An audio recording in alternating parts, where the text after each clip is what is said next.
OMG, y'all. I do not know what is the goings on today. I really don't. Like, yeah. So I'm going to go ahead on, because it's just me up in here.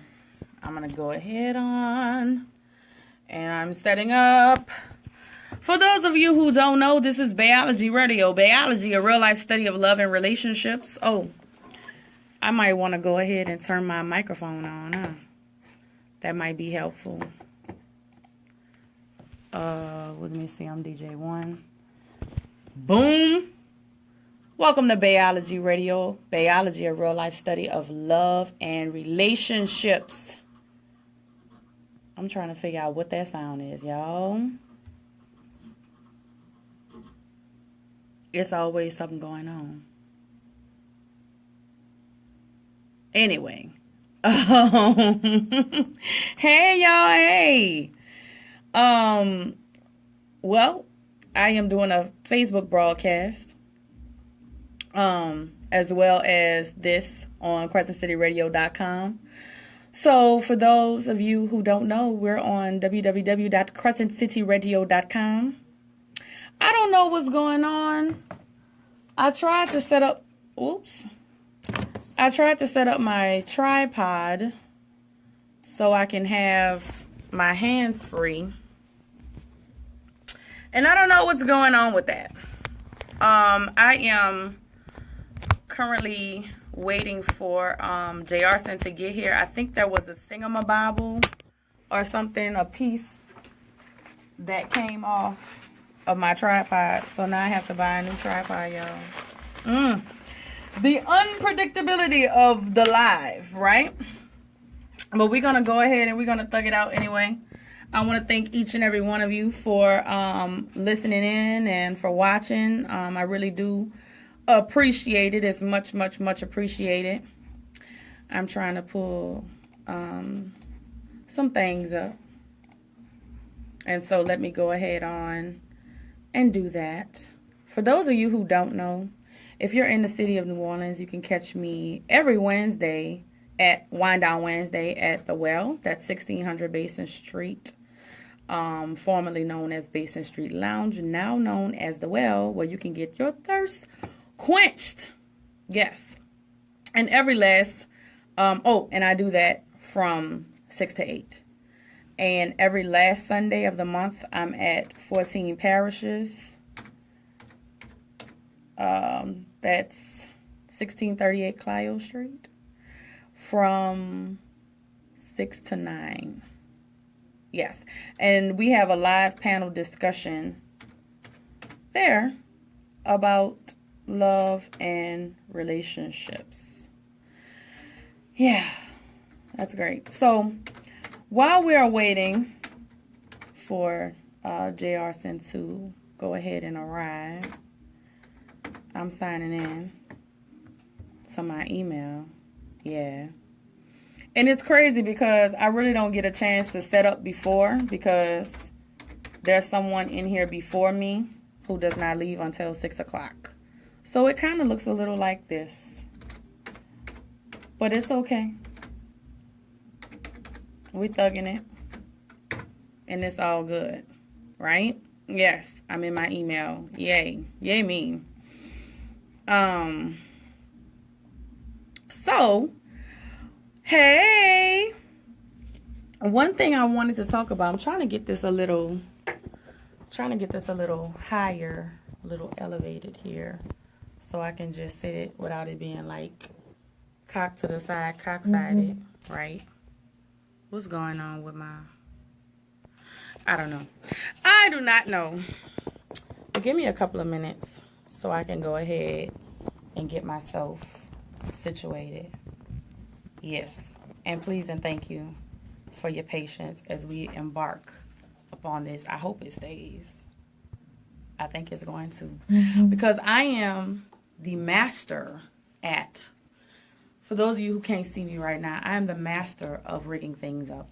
If you have been following me, hey, it's Panky, since the beginning Baeologies, Before I even got my tripod, I was rigging things up left and right to try to get the right angle, so so y'all could see me and it could look all professional and stuff like that. So yeah, now that we are live and direct, I wanted to go ahead and talk about the 36 questions. I wanted to know if anybody had any feedback about the 36 questions that I posted, or 36 question challenge that we talked about. I don't know if it was last week, 2 weeks ago. I'm not really sure. It's all really a blur to me. I apologize. But yeah, so the feedback that I got, somebody actually went through the 36 questions. And if you don't know what they are, you can go back on my page or somewhere on my wall. You can hit me, Chayla Scott, on Facebook. That's Chaila Scott, Scott, and you will find the link for the 36 questions, or me reference that and all of that good stuff. Thank you so much, Ms. Gyro. So yeah, I had a married couple go through the questions, and I got the feedback from the wife, and she said that it was very, very interesting. I had someone that's going through the dating phase right now. She said she started, and she just threw a question out there, and she decided to go ahead on and discontinue the questioning because she felt like it was going to be a waste of her time. And needless to say, that date ended prematurely as well. So I encouraged her to go ahead on and try again. And so I hope she did, so we can talk about her findings. And then I had another young lady who went through the questions with her boyfriend. And I guess that was pretty interesting, because I don't think they got through the full 36. But if you do get through the full 36, what's supposed to happen is that you're supposed to feel closer to the person. So whether it be your spouse, your bae, your significant other, your boyfriend, your girlfriend, or a complete stranger, you're supposed to feel closer after the conclusion of the 36 questions. I tried it. I felt like going through those entire 36 questions, and I'm not going to say with whom, but I tried the 36 questions, and I felt that it was therapeutic for me. And this was a person of significance. This person is important in my life. And so we went on ahead and went through those, and I felt like, yeah, I did learn some new things. I felt like, he learned some new things about me. And, yeah, I did feel closer after that. And, yeah, I think that was a mutual closeness. So, yeah, I got through the whole 36 questions on my first attempt.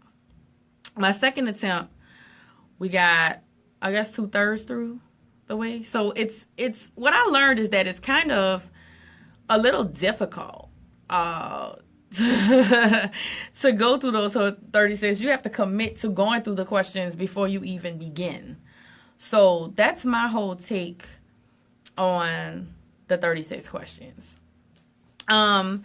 This Wednesday that just passed at the well, our discussion was, are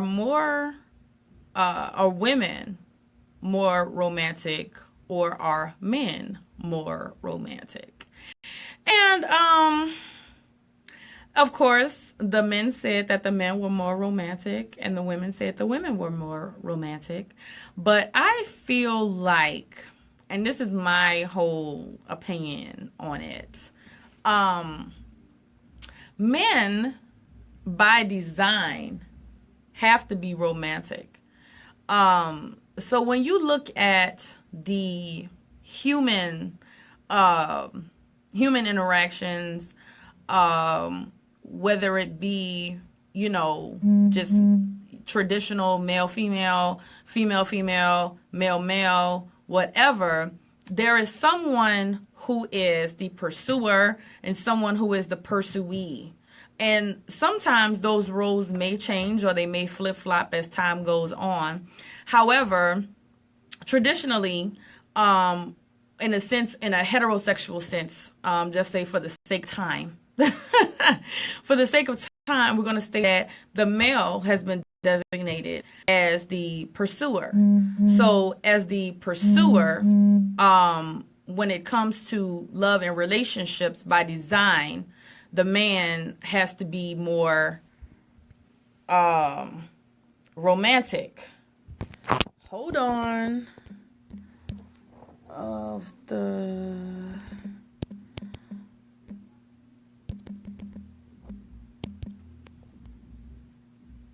Okay, I'm about to open the door right quick, y'all. Give me 1 second. 1 second and 1 second only. I know you smart behinds out there counting to one like 1. Hey, come on in, peeper. Come on in. No way, they can't sit here. They can stand. No. Yeah, they can, because we're going to be on this side, so you guys can be on the other side. Yeah. I just don't want them to be in the background fussing and... Look, this light is... come on. I know, right? That's why I bought them here. You come on this side. I bought them now because that's Hey. Say hello. And Hey, it kind of ties into the show, right? Yep. See? All right, let me go ahead and turn your mic on. Okay, I get it. DJ2. I want a mic. Bruh, this is about to go so left. All right, it's here. This is life, hey. We're doing this in real life. It's life. And y'all, my little piece of my tripod broke off, and it won't hold my phone. So now I gotta thug it. It happens like that. You know. Hold up, we may have to get closer so we can both be in a shot. But I was talking about, and maybe you can contribute to this discussion, a discussion that I had about being romantic. Are men more romantic or are women more romantic? Yeah, come on, squeeze on in here. I don't know. In that department, I got a D- a D plus probably. Maybe C minus. Squeeze on over here some more. Come on. C minus. There we go. So I was saying that I feel like by design, by the man looking at a traditional heterosexual relationship, that the male has to be more romantic because he is traditionally dubbed as the pursuer. Yeah, the male has more pressure on him about being romantic because it's expected by society, like how you talking. But what if he just doesn't have a romantic bone in his body? Like, you know, maybe that's just not in the DNA to be like that. Like, I got a difficult time with that, like, you know, expressing myself because I tell you what, though, it's called adaptation. Yeah, and I be trying. I ain't gonna lie, I try, but it's just not what it's just not probably traditional. You know, when I try, like, get some flowers. You know what? I do. You like, you have to stuff. do things. Like I get flowers just cause I get flowers if I'm mad at her. It's like a therapeutic thing for me. Really? Yeah, because it's like I want to show you that we're bigger than that. Yeah. Bye. It's like therapeutic for me to show her that, look, regardless of how I feel, we here together, and you know, I don't want you to take that energy into the next day. You know, I think that's awesome. Yeah, so I mean, I'm not the ideal romantic, like, you know, rub your feet and all that, because I feel like, I don't know, that's just not me. But, you know, just certain things that is me, I'm going to display it in my own manner. It just might like be what TV says romantic is. Oh, my God. I think, you know, romantic has different levels to different peoples, and you know, people express it the way they can, and I think, you know, I express it fairly well, but not the traditional way that most females probably looking for. But that's the thing, like, expecting. Yeah, that's the thing. Like, females spend so much time worrying about other things, other people and females say about them, that they don't realize that how romantic their man was. He made breakfast this morning. They got into an argument, and he, you know, got flowers for her. You know, stuff like that. So I think I do a lot of little stuff that counts. But overall, you know, I'm just like the type of dude I probably propose to you standing up or something, like, you know, like, I'm serious, like, It's times I walk in the house, I'm like, yeah, pack your bags, we about to go somewhere. So Yeah. I'm just really, That's romantic. I'm dry. Like, yeah. Like, You know. I don't know. Hey, paying bills, that's romantic. Yeah, that is. So, You wash a dish, yeah. that's romantic. I cook, I wash, I clean, I wash clothes, Yeah. Yeah, so I got my own way of expressing it. But I do think, like, if you put it like that, I have to agree with you that the man is a little romantic because He gotta be. it's up to the man to hold the tempo of the relationship. Like, that's not a woman's job. That's a man's job. So whatever happens in the relationship is your fault as the man. And a lot of men have a hard time understanding that. And that's why they have issues within their relationships because they don't want to take the good with the bad. Like, the bad qualities of your woman, you picked those qualities when you met her, and you have to own up to responsibility of not guiding her, not a control thing, but like showing her flaws. Like, she show you your flaws and y'all work on them together, and that's part about being equally yoked. And a lot of times, like, it take a long time. It take a long, long time of maturity for people to get there with relationships to understand that, I feel like it's on both people because you're mutually making a decision to be together, right?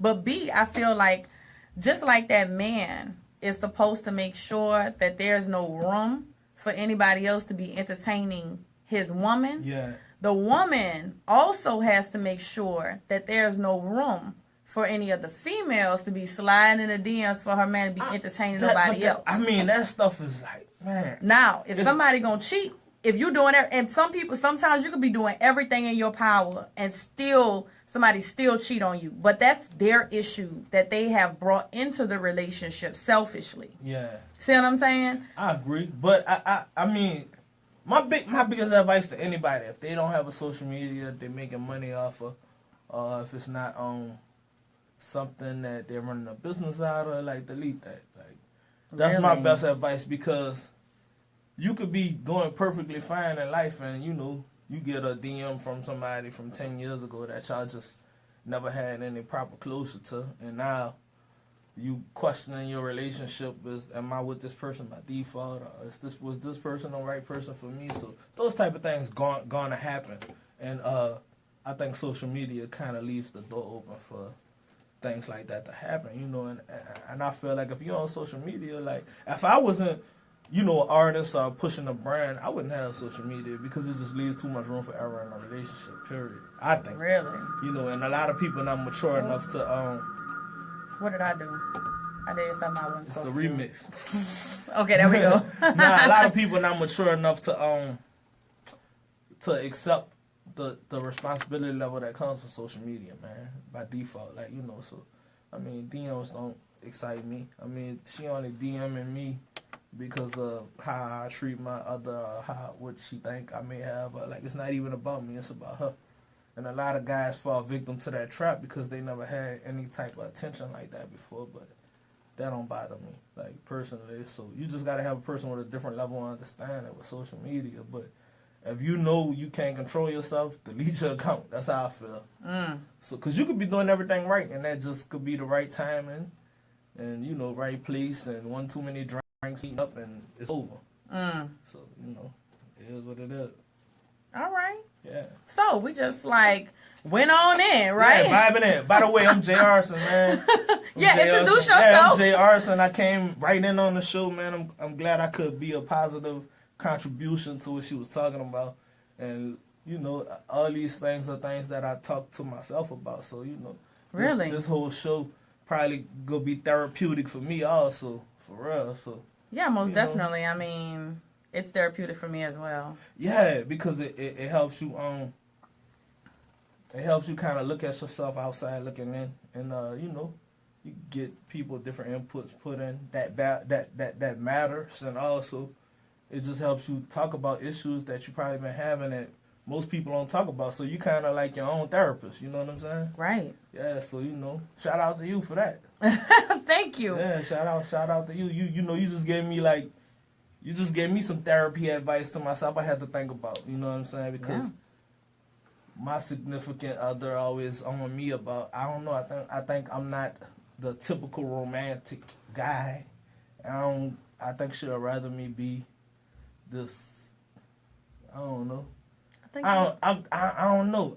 Yeah, that ain't me. I'm like armadillo shell hard. Like, so, you know, I'm just like, I'm not about to open your door and all that stuff like that. What? Nah. I mean, I open the door for you, but I feel like if I got a car that I can press unlock on the door. Yes. And we're both going to the car. Like, yes. I'm not understanding what's the point of me opening the door for you. Like, yes. I'm just like, all right, I just press unlock. That was me opening the door for you. Like, things like that. Like, I don't know. I just feel some, like... I think you're chivalrous. And, I mean, if you open the door for me, then I'm going to, you know, reach over and I'm going to pop that lock. I'll open the door for you if we walking in the door together. We going, like, yeah. Open my car door. I'm not about to open no car door. We pressing power locks. You going to open my car door. See, technology that made y'all lazy. Yeah, and it makes sense, though. You know what I'm saying? Like, what I'm about to... Yes. Well, I do it in my old car because I don't have power locks on it. So, but... Well, 21 days makes a habit.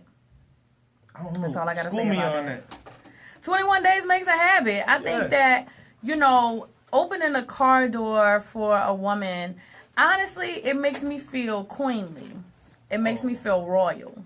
All right. Opening a car door? Yes. Wow. Opening a car door. Now, when a man does different things for me, it make me feel different ways. But opening a car door, or opening a door, you could be a stranger. I'm gonna feel queenly. You know what I'm saying? When you open that door for me, because it's just like, okay, I don't want you, I don't want you to touch that handle.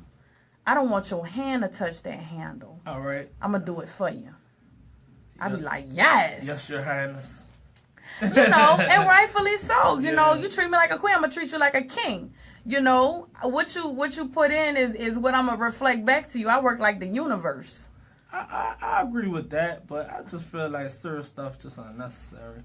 And that's what my problem coming in at. Like, I feel like I'm going to treat you like a queen in my own way. I'm not going to disrespect you. I'm not going to let nobody else disrespect you. But I feel like things got to be logic to me. Like, I don't question a lot of things, but if it's not logic, I'm just not going to do that. Like, you know. Okay, so I'm going to challenge you to try it. Open that car door for 21 days and see how different she treats you. If she treats you differently. And I'm going to follow up. All right. So, but... I'm probably going to not go 2 days with this one. Sir. But I'm going to try. Listen, everybody, @_JayArson. I'm going to do some videos. Y'all follow my storyline. Yeah. And we going to see how long this opening car door stuff lasts. Yes. I'm going to try 21 days. Each day I'm going to put day one and I'm going to show y'all me opening the door at least once a day for my significant. And we see how that work out. Please and thank you. I don't think it's going to change anything. And that's going to bring me back to my logic of saying this is not logic for me to be doing this. But look, it's an experiment. It's a real life study of love and relationships. Don't do that. She won't treat you different. Don't listen to him. Don't listen to him. Man, He's one of my panel members. Don't listen to him. Shout out to Denzel, man. I love that comment, man. What up, Brittany? Don't listen to him. Let me read. Tracy Smith. It's called a gentleman. That's what real men open doors for a woman. It is the right thing to do. A woman should be treated as a queen. And vice versa. Well, I'm not gentle. And that's the thing. You're right. It's called a gentleman. I'm not gentle. Oh, Lord. Like, and, I try, but I'm not gentle. You know what I'm saying? At all. So, but I'm going to try to be gentle. Yes. For 21 days. What that man order said, try a little tenderness. My homegirl Eliana said it will change things. Women love chivalry. We do. Chivalry's dead.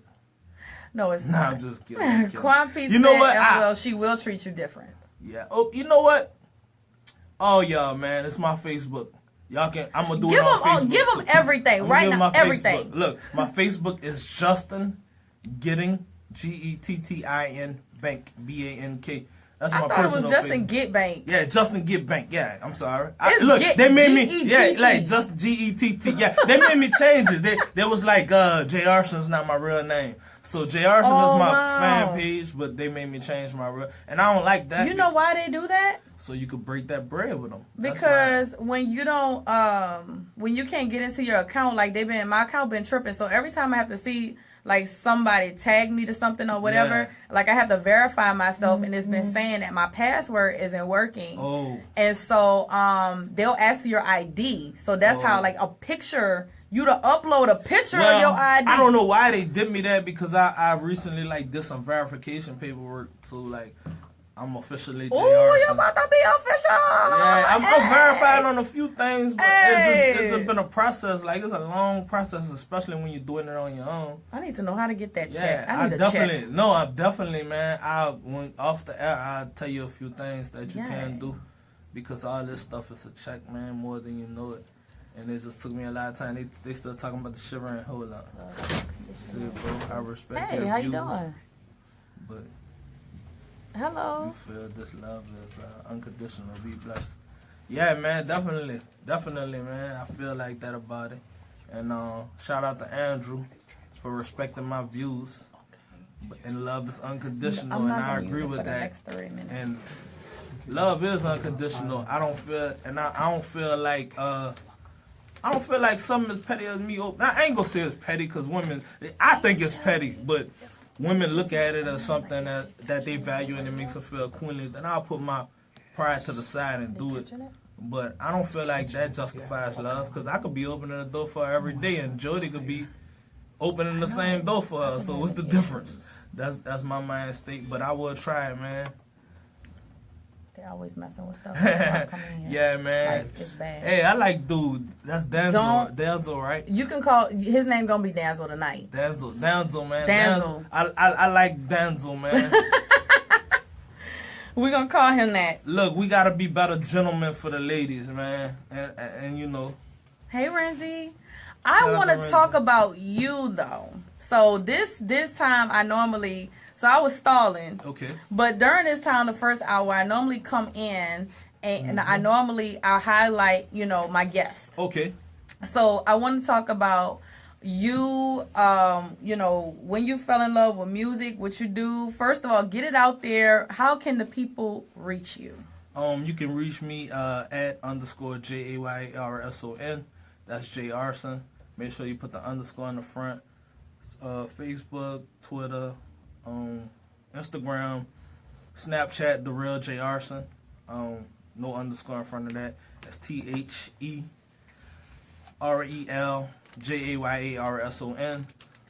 YouTube, Spotify, all that stuff is just plain JayArson. But I'm just I'm an artist trying to get it out the mud, man. Music artist, been doing it for a while. I got my own label I started probably about 8 years ago. What? Yeah, 8 years ago. Okay, what's it called? PGM, Flag Game Mafia. That's my own label. But it's just difficult. Like co-CEO with my with K Margot. That's my longtime childhood friend, great business partner. We started this before that, before rap high school, we walking around with T-shirts we wrote the names on the T-shirts where we was gonna be.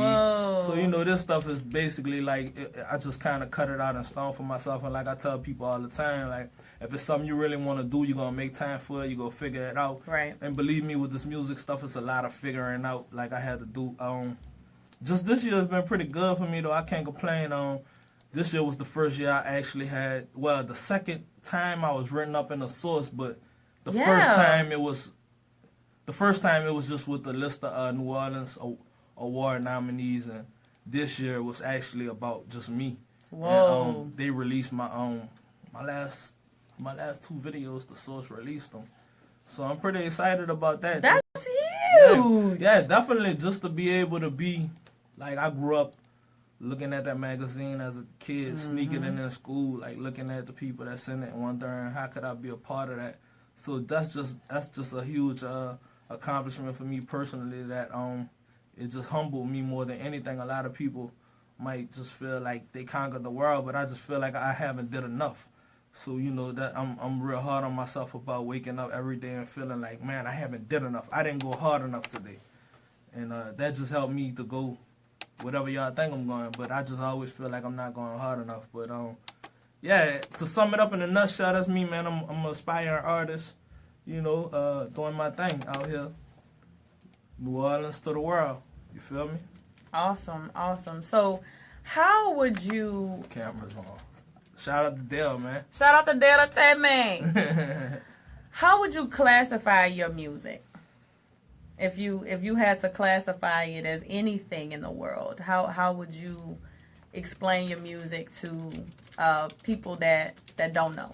Art, you know, because it's a form of expression, you know, and like I talk about a lot of things that I dealt with firsthand, whether it's relationships, I'm trying to make you dance, you know, I deal with issues with my relationship, infidelity, fidelity, you know, facing possible jail times, paying lawyer fees, transition to becoming a man, taking care of my kids, you know, I being apart away from some of my kids, like, that's just a few of the things I talk about, so, and all that, talking about all those different type of things, I just feel like it's art. My voice is an instrument alone, so that's how I would classify my music, real art, you know. Yeah, my favorite song actually to date is Ric Flair. Wow, I wouldn't have thought you was gonna say that. No, it's my favorite. That's dope. That's man. my favorite wrestler. That's dope. But you know that. I was like, what do you know about Ric Flair? Yeah. That song, I don't know. I just felt like I could have did so much more with the record and the visual and all the time I put into the record. Yeah, that's like my favorite. It's kind of bittersweet feeling about it because it did create a different type of buzz for me and notoriety, but yeah, I just feel like I didn't capitalize properly off of what could have been off of the record. But that record, I love that record honestly, but I feel it because I love it too. I just, I don't know. I can't put my finger on it. The way to express how I feel about the record is bittersweet. I just feel like I didn't get everything I could have got out of it. And it's just a lot of things I didn't know at the time, business-wise, about the record. Like, I had to tag in the record. I'm going to just explain to you why the record's so bittersweet to me. Like, I had to tag Ric Flair. He talking on the record. So WWE flagged me on YouTube, so I couldn't get the proper check. Man, YouTube be dry snitching on people. Did. I ain't tripping. It taught me a lot. Like, and also that record. I don't know. I just sat in a lot of pointless meetings about that record, about labels talking about what they want to do and what they go do, and it just really opened my mind up being a CEO and really putting things in perspective. You know what I'm saying? So, yeah, that record definitely it just showed me this is real. Like, Jay, this is real. Like, yeah. And it just slapped me in the face like, whoa, this is real. Like, all right. And, you know, my surfboard wasn't strong enough for the wave. You know what I'm saying? And I had to go back in the shop and get a new surfboard and sand it down. Like, if you understand what I mean by the paraphrase, you know what I'm saying? Like, I just was, I was ready for it, but I didn't know it was like that. Like, I didn't know the business side was that. Like, you know what I'm saying? Like, yeah. It's gritty. Like, for real. Yeah, man. If y'all haven't, man, y'all go pull out your phone, Google JayArson Ric Flair. The video bananas, I swear, man. Yeah. The video is crazy. I had an amazing time. I got a lot of slack for that video for using white girls on my arms. I don't know what that was about. But the sisters, they was like, why yeah, I'm like, man, y'all don't know who Ric Flair is? We don't care. You should have used black girls. It's like, all right, cool. I'm sorry. Me personally, I thought it was a dope record, and I still grew to it. Yeah, so, man, yeah. I appreciate that. I really do, man. Yeah. Honestly, when anybody tell me anything positive that they like my music, I'm always humbled by it, because I'm like, man, you could have liked a million other people's songs and you told me you like my song. So when people come up to me in the street and be like, hey, man, you Jay, you be rapping. I'm like, yeah. They like, man, I like this record. And I'm like, man, appreciate that. And I mean it, because I'm glad I was able to connect with you, you know? Right. Yep. That's awesome. So balancing being an artist and a CEO of your own label, like, man, it's one of the most difficult task I ever decided to take on. Honestly, like, I promise you, like, I don't think people understand. Like, but it's kind of like I cut you off. No. All right. It's kind of like it's kind of like being an independent artist. Like you kind of somewhat of a CEO yourself anyway. Yeah. So it's kind of like I was going down the street anyway. So and then taking on tasks of what other artists may do, like Marley. Marley, he's under my label. Marley. Shout out to Marley, man. And King Mongo, he's a producer, but he makes music also. So shout out to him. Another one of my second favorite records, he featured and produced on that one. The way, personally, one of my best records, I think. But it's just difficult, you know what I'm saying? Like people think it's just easy. People just want to be like, yeah, I'm a CEO. Like nah. More comes with that. Like then you understand, because it's just like being in a relationship. Like as you being a CEO of the situation, like it's your fault. Even if you told the artist that you got under your label, don't do this and don't do that, and they still do it, it's your fault. Like just like if they went against your word and they did it right, it's still your fault. Like you just like that's just the way life works. It's always your fault, but not in a negative way, but in a way to positively look at the flaws and do better than what you did before. So that's how I look at it. But, so how do you balance like the art versus like what should be released, what's going to be received, how is it going to be marketed? Because I think a lot of times artists bump heads with their labels all the time because they do things that, or they produce music that they feel is very, very personal to them and near and dear to their hearts, and the label might slam it and say no, that's not the first thing that should come out. So do you have like a council? Do you have No, that's why I'm CEO. Like that's part of the perks of it. But I'm not crazy at all either. Like I see what's going on. I know what the kids like. Like I got kids like 13, 4, 5, 11. I talk to them. Like they tell me what the wave is. They tell me what they looking at. I kind of look at what they looking at, and I kind of like not more like mimic, but I kind of make sure I'm current, if that makes sense. So they're your counsel. Yeah, like I love that. The kids on my council, like my kids are so involved more in my career than people know. Like I'm always doing shows. I got a baby on my side. I actually at this show with 2 of my kids and my girl. Yeah. Like I'm very like hands-on orientated with my family, and anything they could be a part of. Like if I could take my 11-year-old to the club, he'll be with me. Like I'm serious, cause he's so fascinated, he's so proud of me, and he always like, man, Dad, look at your car. I'm like, man, don't focus on that. Like, yeah. But it's definitely difficult balancing, but that's when it comes into play. Like I always say, like if that's something you really want to do, you're gonna figure out a way to do it.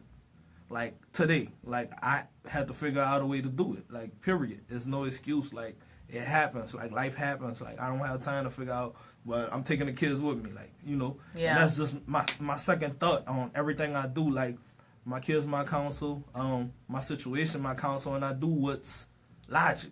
Like, I just try to simplify my life in that manner. If that work helps with the question, that's my answer. I just simplify logic. Like, if I'm doing music, I'm dealing with fashion. If I'm dealing with fashion, it goes hand in hand. Like, I try to do what go hand in hand.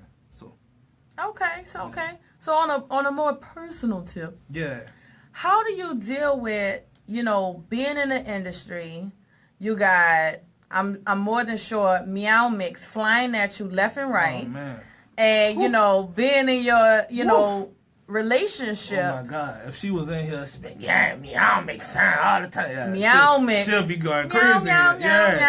Man, it's strength. It's strength. And I'm going to tell you what helps me is that, a lot of rappers, a lot of them, you know what I'm saying? A lot of them wasn't who they are until they became rappers. But unlike these rappers, I kind of was a popular guy. Mm-hmm. You always had a little swag on you. Yeah, now. so it's just different for me because the Meow Mix don't really impress me. Like really, probably more than it would impress a guy that just like.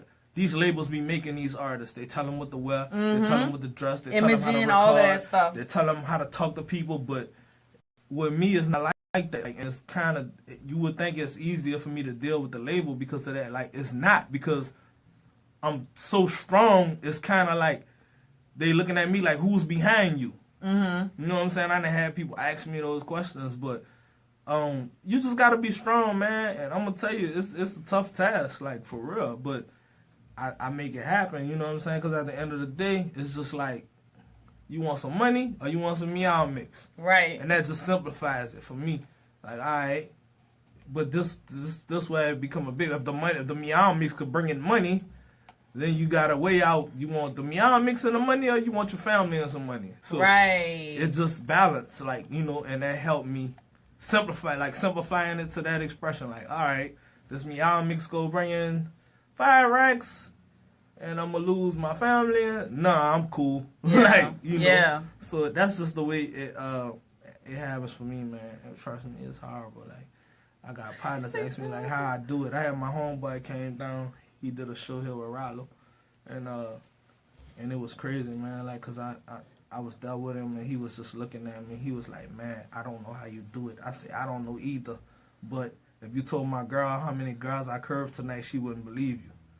So, wow. Yeah, it was just crazy. I'm serious. Sometimes it just be crazy. And I say this with, like, all humbleness and, you know, on a humble as match, because I'm not, that's not nothing that's, you know, that I'm proud of or want to boast and brag about, you know. But, no. Be careful out there, fella, with the meow mix. All meow mix, not good meow mix. And it's not always worth it, especially when you know you got quality at the house. Yeah, man. You know? Yeah, we've been together too long, man. Like, nah. Like, nah. But, yeah, man, you know, I'm not perfect by far, but, you know, like, she been with me for a long time, so she been through the promiscuous J, she been through the Hamdulillah J, the Have Mercy Jesus J. Mercy Jesus J? Yeah, the white Jesus J, the black Jesus J. And I say this in all respect to, like, the different changes as a man I've been in. Yeah. And you know what? With all those different changes, different things come with it. And I applaud her for that because, you know, we wouldn't be here today if it wasn't for her looking at the bigger picture. So shout out to my girl, man. I love you. Shout out. I love you for that. She don't really like the spotlight, though. She don't really like me to call her name out or none of that. I don't need these girls following me. Ooh, all this other extra stuff. That's great. That's a great thing. But I also think that is very important, especially when you're in the industry and when you're in the limelight, having somebody that understands, you know, what all comes with it. Yeah. You know, because if I'm not used to dating somebody, you know, who's an artist, then I'm not going to understand why you need to record at 3 o'clock in the morning. Well, you know what? As long as we've been together, like, the smartest thing I ever did was, like, got my own studio. So if I'm recording in my own studio at 3 in the morning, like, you know, she understand. And, like, I'm in my own little personal bubble, so she ain't really tripping about that. But it's definitely difficult and hard for people to understand why my man is at the studio at 3 in the morning. Like, you might have been in the whole session mixing the whole time. Exactly. Like, you know, it's just difficult. And I met her, actually, she was my photographer, so. What? Yeah, she was my photographer, and that's how I met her, so she kind of changed the game up. She in the medical field now. Yeah. And I kind of get a little frustrated about that because there's certain things about the game that's changed since she been in it. So everything to her is a generated dollar. But I have to explain to her sometimes, like, you know, sometimes I do these features out of the muscle. Like, you know what I'm saying? Yeah. Sometimes I do these shows for these up-and-coming promoters that, you know, they only got a couple of dollars. And I tell them, man, don't worry about that. Just, you know, sometimes the favor worth more than money. Right. And that's what I've been trying to get her to understand. And, you know, at this point, she feel like at this point in my career, everything should be about money. And that's always a constant pull back and forth, like, especially if I'm working with a female. Like, oh, my God. Yeah. You know what I'm saying? So I feel her, you know what I'm saying? Because women catch vibes before we catch the vibe. Like, of course. She know who like me or who don't like me. She catch the vibe, you know, especially if it's a female.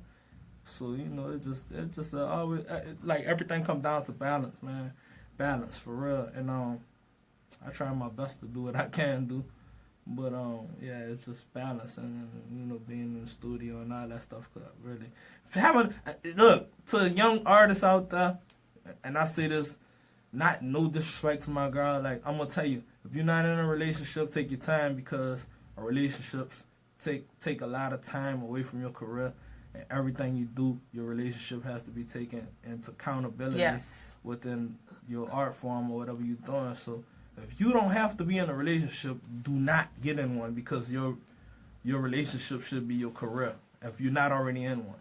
But if you're a family man and you're doing your thing and you're balancing it well, you've learned balance, salute to you. But continue to keep that balance. That's the best advice I can give anybody that's trying to do music, that's in a relationship, or thinking about getting in a relationship. Yeah. Don't get in it.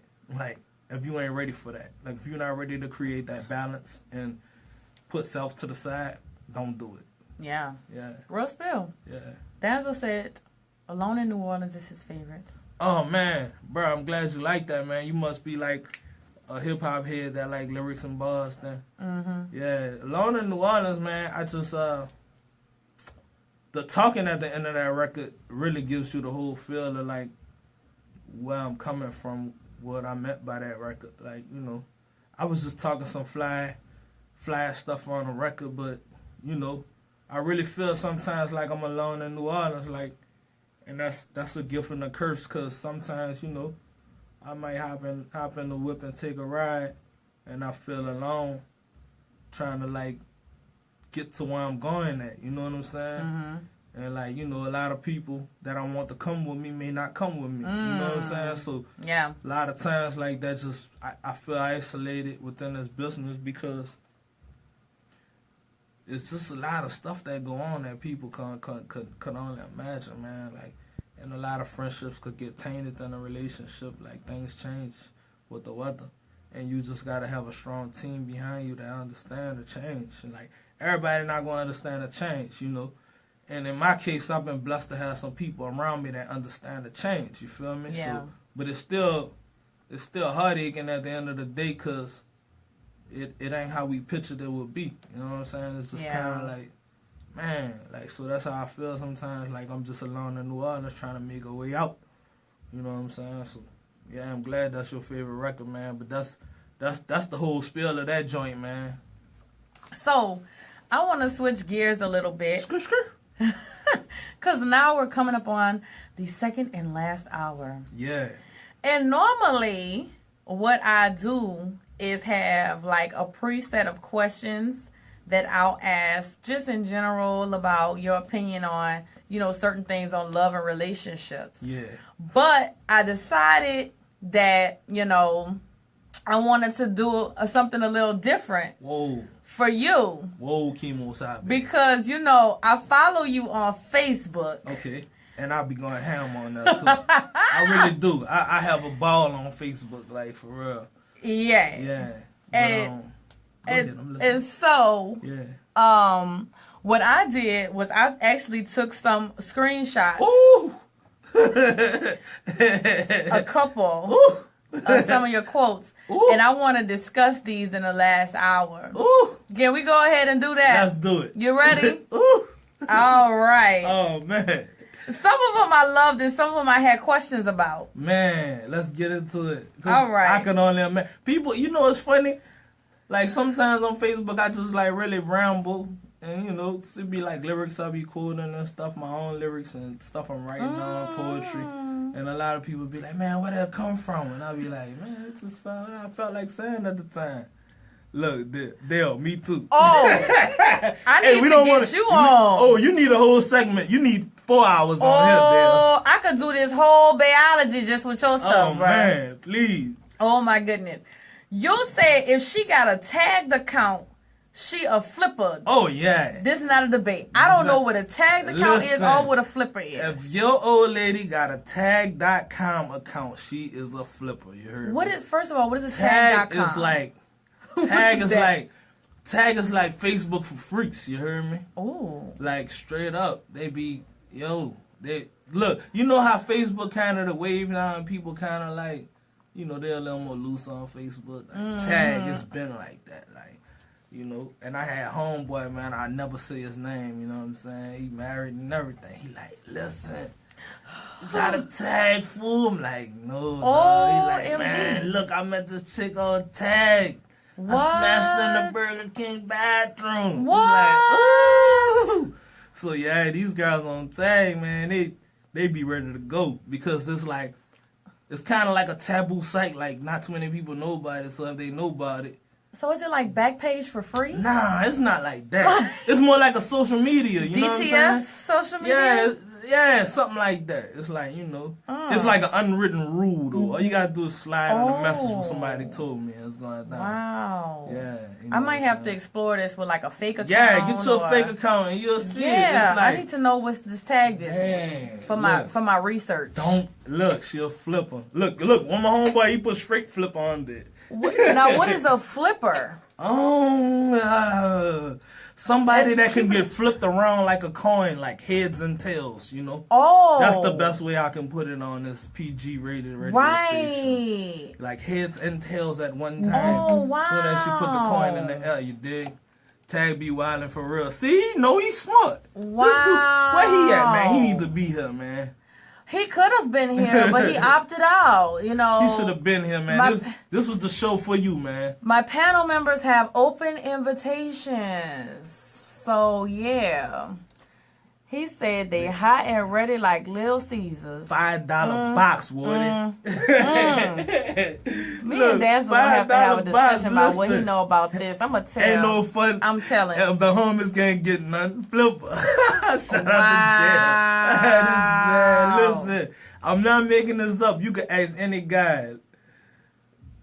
I'm trying to wait for the next one. Me. Wow. Don't do me.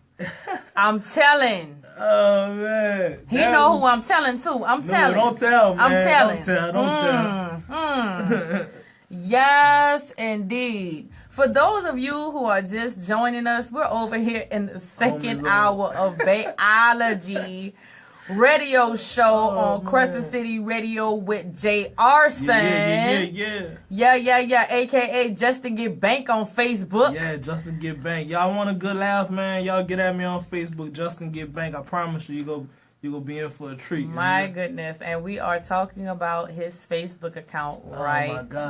Oh my God, she read me some screenshots right now. Yes, they're interesting. I was like, yo, I gotta do something different here. So you said, let's say, look, y'all say us women do this. You said on October 10th at 6:16 p.m. Yeah. And I really like this one. Dear men, one thing you shouldn't ever try to do is figure out a woman. Nope, don't figure out. Just do whatever she want to do. Yeah. And put your foot down when it's time to. Yeah. Feed her when she hungry. Yeah. Feed her when she fussy. Yeah. Love her good. Yeah. And make her feel protected at all times. Mm-hmm. Last but not least, compliment her and buy her stuff. Yeah. You're welcome. Yeah. So what's that? What's all that about? Because I mean, I be seeing a lot of men like on Facebook, like woman bashing, like men do it too. Yeah. And you know, I like, man, it's your fault. Like, that's my motto. It's your fault. Yeah, it's your fault. As the man, it's your fault. So, you know, I guarantee you're not doing all those things at one time. You're probably doing like one of the three. Like, you gotta do all of them every day. Like, teach then your woman won't have any issues. Like, and you know, this stuff is that I learned off of trial and error. Like, you know. Yeah. I didn't buy stuff. I mean, this is probably the first relationship where I really buy stuff. Yeah. You know, like, hey, here, you know, I got some money here. Like, I never gave a woman cash before. Yeah. Like, that's how I know she's the one. Like, I never gave no woman any cash, like, or nothing like that. And I think a lot of times, like, the simplicity of that post is the issues that people have in relationships. So I was just giving them free game because I know what it take. You know what I'm saying? Because I'm here. Like, yeah, it's nothing that I ain't going through that they going through. It's just that I handle it differently. So, you know, if you ain't got no money, man, just do all the rest of the stuff. Like, yeah, if you can't buy her no food, go fix her some food. Yeah. Like, you know, if she fussy, like, hey, man, I'm about to go make a grilled cheese, babe. You know what I'm saying? Like, it's the thought, the gesture, and, like, food shuts women up, man. Yeah. Like, here. Yeah. Everything cool, you know? Seriously. She'll still be mad, but she'll be like, you know what, that Feed me. If I'm eating your food, I ain't that mad. Yeah, that's a way to exactly. gauge how mad she is. Yeah, if she basically. eats your food, she ain't that mad. It's a temperature check, man. But yeah, I met that though, cause you know it just came from trial and error, and I really was seeing a lot of women bashing on my timeline, and I ain't about to. I don't like tongue wrestling with people on Facebook. Like that's crazy. So I just was like, here this free game. Thank me later. I appreciated that. I was like, I really like that. Oh man. On September 29th at 4:14 p.m., he said, I seduced her with these yellow diamonds in my teeth. Yeah. Was that a lyric? Yeah, it was, but it was the truth also, you know what I'm saying? Really? Yeah, like, you know, I just look at her and start smiling, you know? And that was all. That was it. That's it. But I guess, I mean, you know, if you're doing all the rest of them things in your previous post, you could just look at her and smile and, you know. Yeah, it worked, you know. Say, you happy, she happy. Yeah, so, you know, I did. But that was a quote, Future said he seduced her with disaster money bought today. So I just figured I seduced her with these yellow diamonds. So that's where that quote came from. I just like to apply things to myself. Mm-hmm. And I have seduced her with these yellow diamonds, so I was pretty confident in that post. All right. Yeah. I should go smile at her when we get out of here. You should. Put the kids to bed first.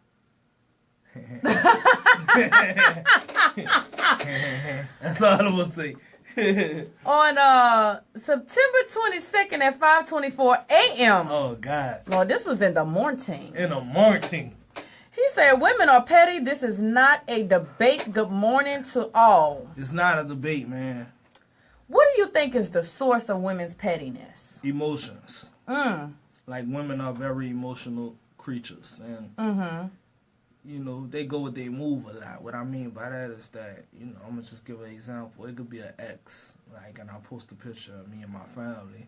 Like, I get, like, 10 likes from exes. Like, they haven't liked my stuff in, like, 2 years. Like, you know what I'm saying? You know, women just, like, I don't know, man. You just got to really, like, treat a woman like a flower. Like, she real delicate. You know what I'm saying? Like, anything could set her off emotionally. Like, just, they like fire, man, that you don't want to get ignited. Because it's hard to put that fire out sometimes, man. And I met that with my heart, they petty. For real. I feel like, though. Here come the spokesperson for the women, ladies and gentlemen. Look, I'm just one woman, okay? All right, I'm listening. I feel like, and rightfully so, I can admit I'm petty, okay? Good, and I salute you for your... I am very petty. Yeah. Almost to the point where I have a petty self. So my self be talking to my petty self like me versus me. Oh, man. Yo. You know, you should write a book on that. It will sell. Because a lot of women go through that same thing. I'm serious, like. You know what? And they'll be like, you know what? I feel like that too. Like, you can hold a whole seminar on that. Yes, it's literally Man, me versus me. You ever thought about going into therapy, you know, talking to people and stuff like that? You do pretty well at this. Thank you. Yeah, I do private. I'm a fan. Thank you. I'm a fan. Oh my God, vice versa. Yeah, I'm a fan. I do private. I do mediations. I do couples. I do individuals. Just, you know, hit me up. I think I've been afraid to like really put that out there. I'm really a life coach, y'all. Well, that's good. Like, you kind of got the right mindset to be one. Like, I would listen to your advice. I don't agree with all of it though. Yeah. But I definitely would. You're like a voice of reason more than I probably ever understood until this show.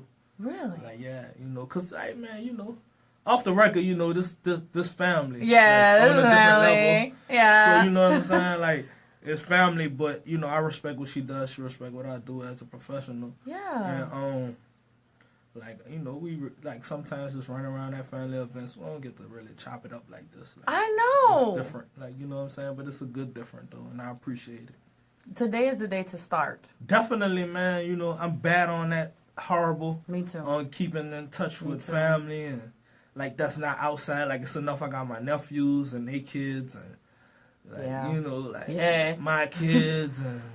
Yeah. It's a lot on my plate, so it's not things that's done intentional. Like, it's just like, all right, when I see you, it's love. You know what I'm saying? So yeah. And it's always like that. So you know. But back to what you were saying before I rudely cut you off. It's me versus me. Yeah. And I know when I'm about to be petty, it's like the onset. You know what I'm saying? It's just something come over me. Going with your move. Right. And yeah, a lot of times I be in my bag. I be in my feelings. You know what I'm saying? When I do my petty stuff or when I may say my petty things. However, my pettiness is never unwarranted. It's always like a cause and effect. It's like an effect of a cause. Like something caused me to be petty. In my mind. Well, a lot of women don't have that what we can use the word govern, because that's of govern. Like you won't allow yourself to go over this limitation without a response to that limitation. Right. So that's understandable. That's called being human.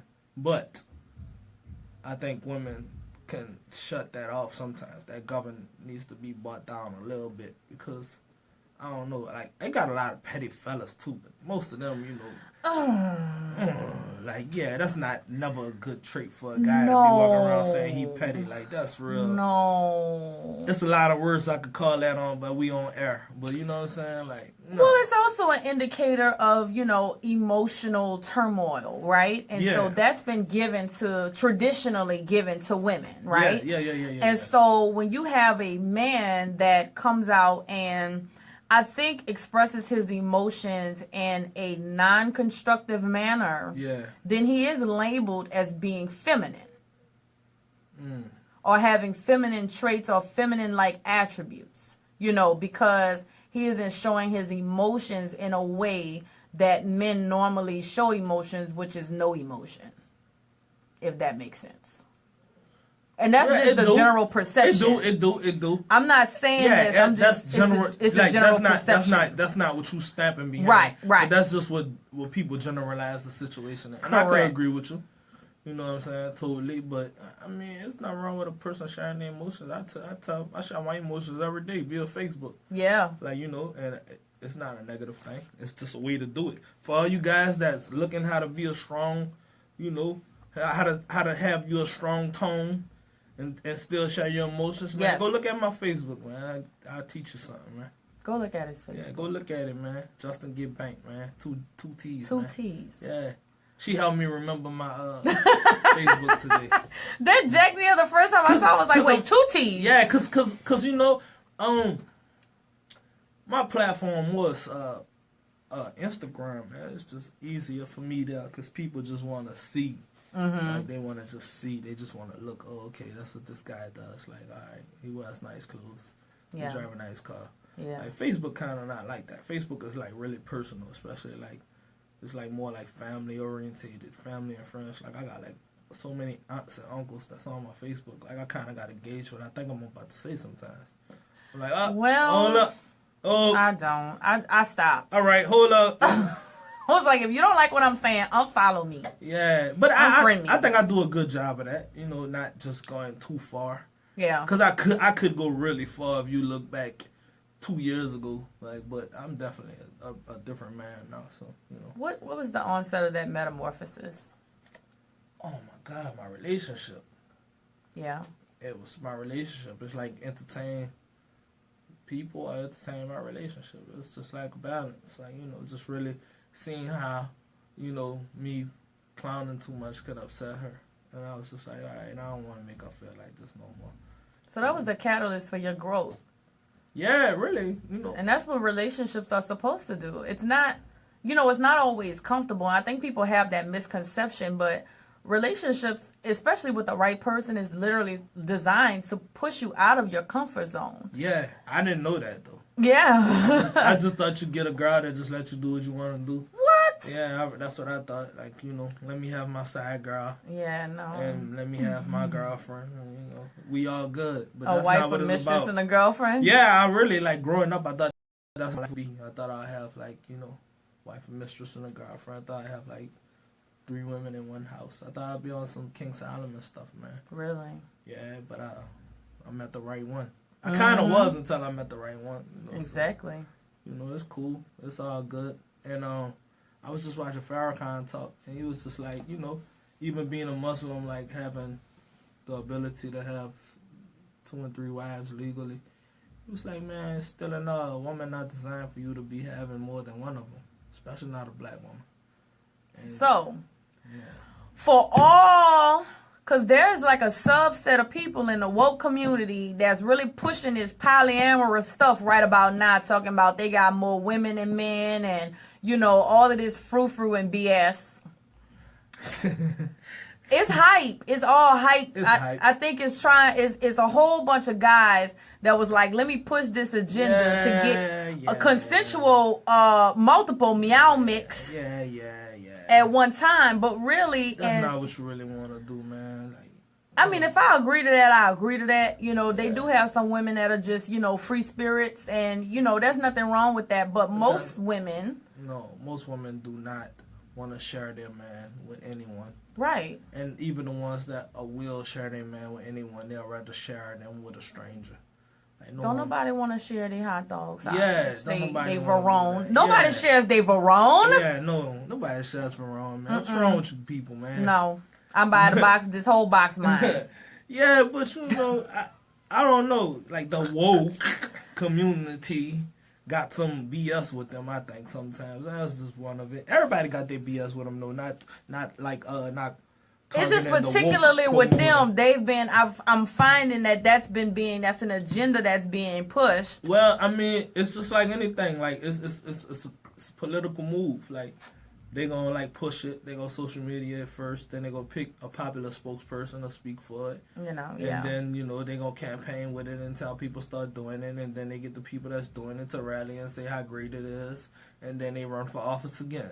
Like, it's just a whole design. Like, this whole world's designed like that. Like, and I don't understand how people can't see the logic in it.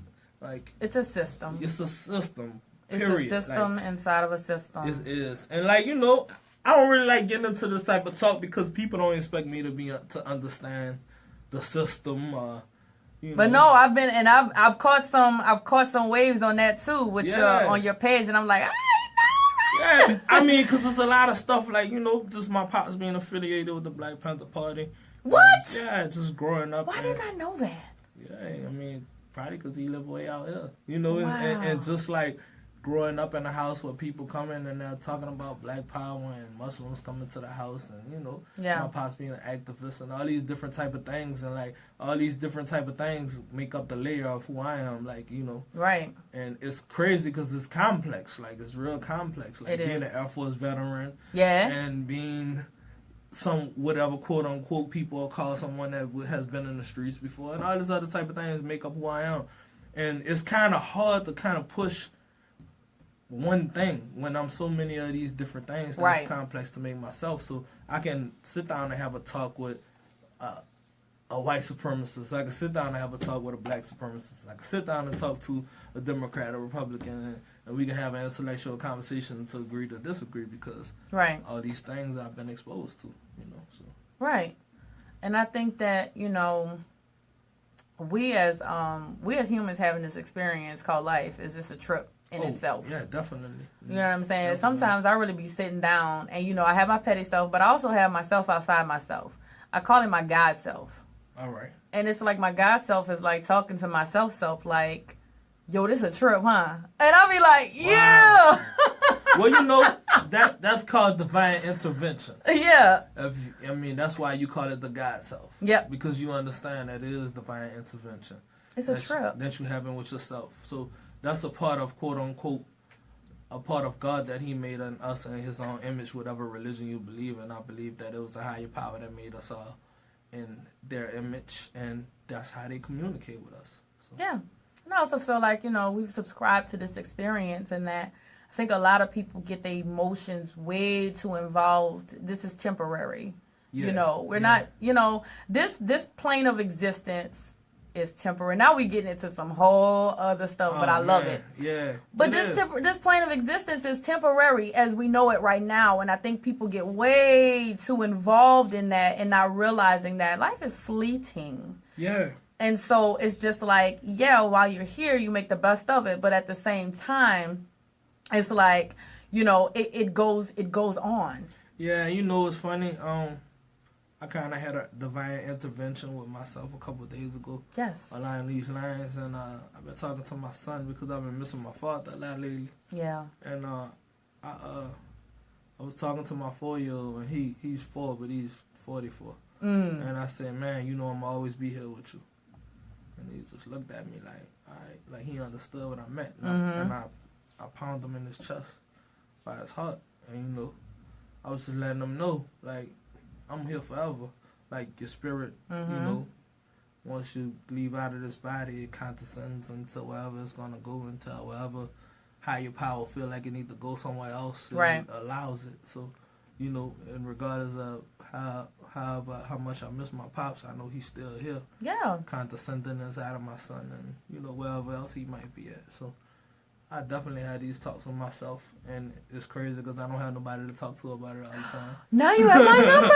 Yeah, so, you know, it's just like, you know, cool. I can talk about this type of stuff like all cool. day. You know, all this, it's cool, man, but it's just like, it's heavy though. It is. It's heavy. A lot of people don't get that, but I think once you get, I think a lot of people are scared of the darkness, but it's like, to me, it's solitude. It's quiet. Yeah. It's where, like, I'm alone with myself and my thoughts. It had not always been that way. Yeah. You know, I used to sit in the darkness and fear, and it was a very ugly place. Yeah. But I think once you make your peace with it, with the silence and with the dark and with the heaviness, then you can conquer it. That's heavy. That's heavy because I'm going to tell you why it's heavy, because sometimes I sit in the dark a lot. You know? My girl always come in and say, why you sitting in the dark? Like, man, I'm cool. Yeah. And she don't get it, you know, but I really be facing my fears. You know? Right. In the dark, really, like, just sitting there knowing that the darkness around me, but understanding that I don't have to be afraid of it. Right. It helps me kind of, like, turn into that phoenix, you know what I'm saying? Like, that kills the old stuff, and I rebirth myself every time I sit in the darkness, you know what I'm saying? Yeah, that's crazy. But, yeah. That's kind of like a therapy that I use because I was terrified of the dark as a kid. Me too. I mean, terrified. Yo, me too. I can tell you a story, yo. One time I cut up so bad. Me and my sister was sharing a room. I never forget it. I think I was like 6. Yeah. And she turned the lights off, and on that particular night, I cut up so bad, I cried. I was like screaming. Yeah. And she was on the top bunk, and I was on the bottom bunk, and she leaned down, and I thought she was leaning down to check on me, but she leaned down, and she punched me in my eye. Oh! And I saw lights flashing. Oh, all right. I have never had nobody punch my lights out. Like, I thought it was like some, you know, cartoon type stuff. My God. She punched my lights out, and I saw some light, and I was like, but this ain't the room light.